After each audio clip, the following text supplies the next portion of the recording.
everyone, it's Desiree, and I am here with Spellbinders and also Fun Stampers Journey, and we are going to create a card using their stamp set of the month by Fun Stampers Journey for November of 2019. So this is called Mistletoe and Holly, and it's got a total of 14 stamps. You can have a couple deer, you've got some hollies, berries, a little candy cane, a bow for the deer's neck, and so on. So what I have here is I have a circle. I just happened to find this. I believe this is a 2.5-inch circle, and I lightly drew the outline of it. I grabbed my ink on 3 fade out ink, and I'm going to do some no line coloring with my Arteza 48 color pencil set. So I'm using the stamp with the hollies and the berries, and I'm just going around this circle along that line. Now, I will say I just recently started using the ink on 3 fade out. I think this is like the second time that I've used this. And it does take some time to get used to, but I do like it. It is very light. I'm just saying. It's a very light ink.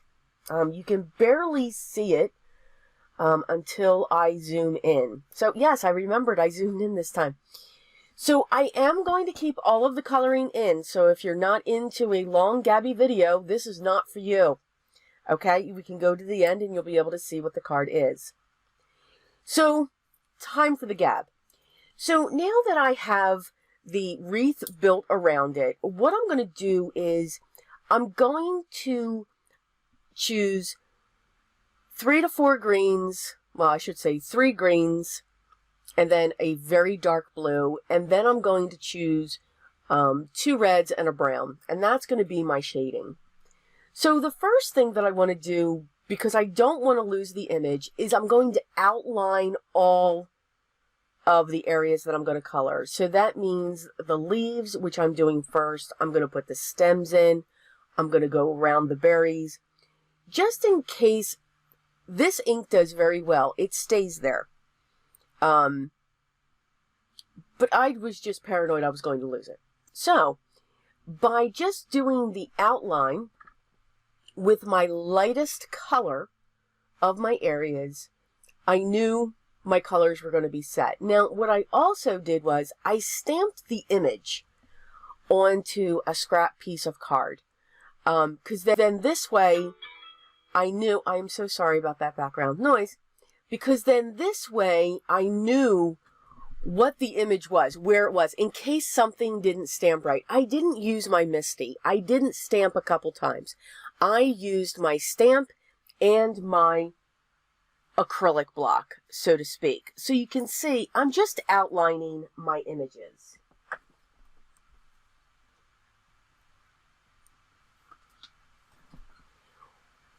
Once it's all outlined, and again, here's the beauty of this. I'm doing no line. If it's not perfect, it's okay. Meaning I can add the items in that I want. I can change them up if I want. I can make them bigger if I want. That is the beauty of no line coloring. It's forgiving. Although I do find it challenging. You know, to not have those lines. It's that double-edged sword, I guess. You know, it's challenging. Because it really allows you to be creative, for you to fill in those colors. And then it's easy because you can create it the way you want it to look like.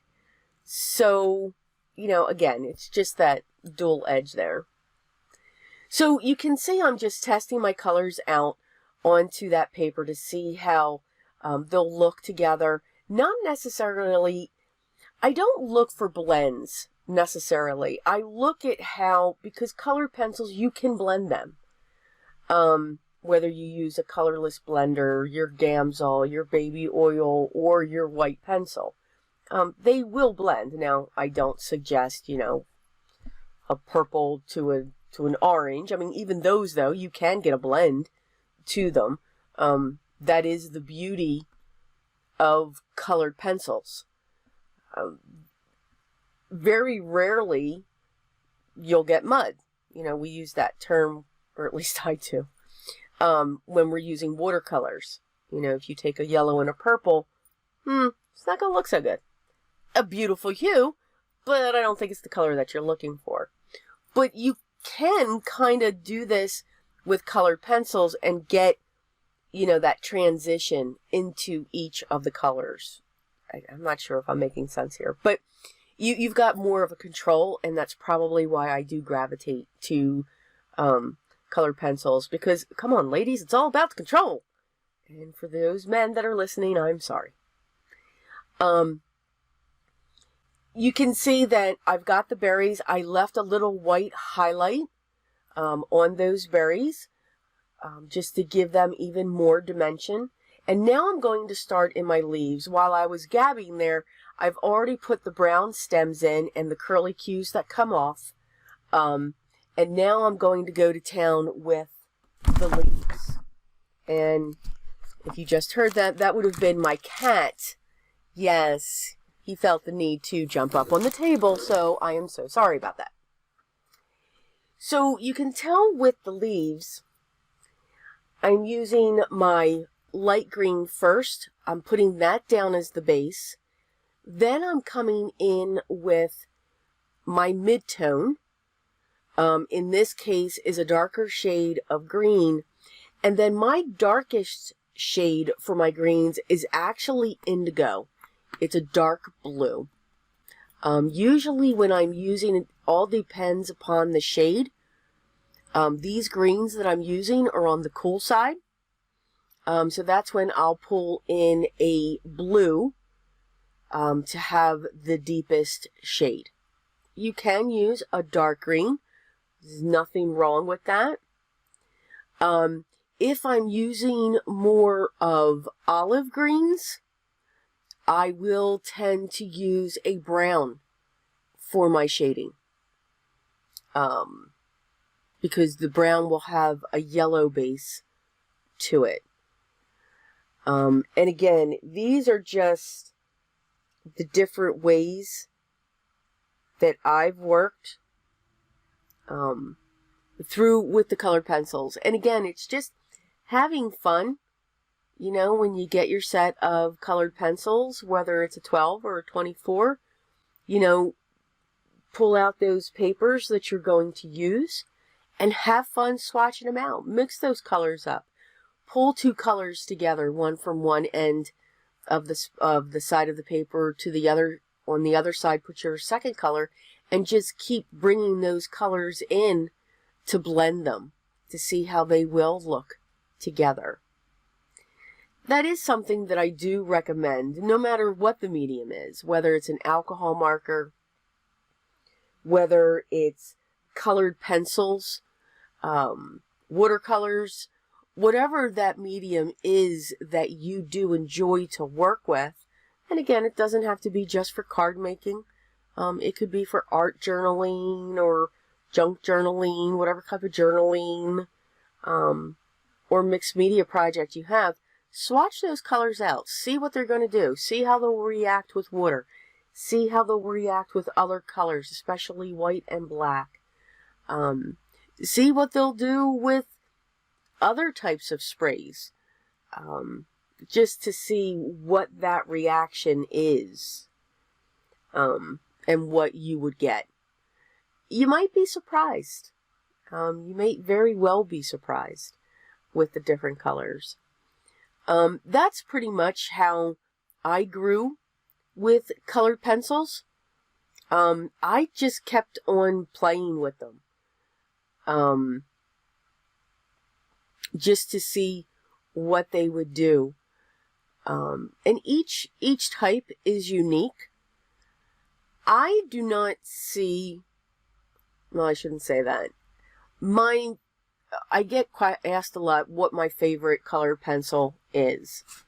Mine, honestly, are the Prismacolors, and I think that's because I started out with them. They were the first set that I ever bought many moons ago. Now, of course, when I was little, of course, Crayola. Gotta love Crayola. Which I think are fine sets of colored pencils, just FYI. So the Prismacolors are my favorite. I do like an oil-based pencil. It is a little bit creamier. But I think I can get the same type of blends. So whatever you have, okay, I will never say one's better than the other. I'll just say I'm used to this one because those are where I'm starting. I guess I'm a loyal person, I guess. I don't know. We can say it that way. So you can see that once I had, okay, back to the card, kind of went off on a tangent there. You can see I put my lightest color down, I come in with my mid-tone, and then I come in with my darkest. Now, that is my electronic sharpener that just flew by there. It's called the Eye Point by Orbit, and I will have it linked down below. I was watching, I think it was a Gina K video, and she had shown hers. And it is a wonderful machine. It does run off of batteries. It also has a electronic hookup. I keep saying oh my goodness. It's a very good pencil sharpener for electronic. I'm leery, honestly, of electronic sharpeners. I used that one because it was quick. Meaning it was right next to me. I am one that likes to use the hand sharpeners. Even those, the most simplest, they're like less than $1 metal sharpeners. I think they give the best results. You can get, like, I know Prismacolor has a sharpener with dual tips. I know, what was that, Statler? Is that how you say that? I'm probably pronouncing that wrong. I know they have their own. I know Spectrum Noir has their own. A lot of the companies do have their own pencil sharpeners. But again, the one that I like are those handhelds. I had found one on Dick Blick that is absolutely phenomenal. And I think it was only like $1.10, $1.20, but it gives wonderful results for sharpening. I just feel that an electronic sharpener wastes a lot of the pencil. Just saying. I won't collect the shavings, but I also don't want them all in my pencil sharpener. Again, it's just me. I have, quirks and awesome processes. Okay, back to the card. So, I do work my colored pencils. You've probably heard me say this before in previous videos, if you'd seen them. I work my colored pencils like those that use alcohol markers. I put my lightest color down. I come in with my medium shade. I come in with my darkest shade. Then I go back in with my medium. And then I come back in with my light. And 9 out of 10, I am using my lightest shade to blend. You don't need a colorless blender, but you can use that. Here, I am not using a colorless blender at all.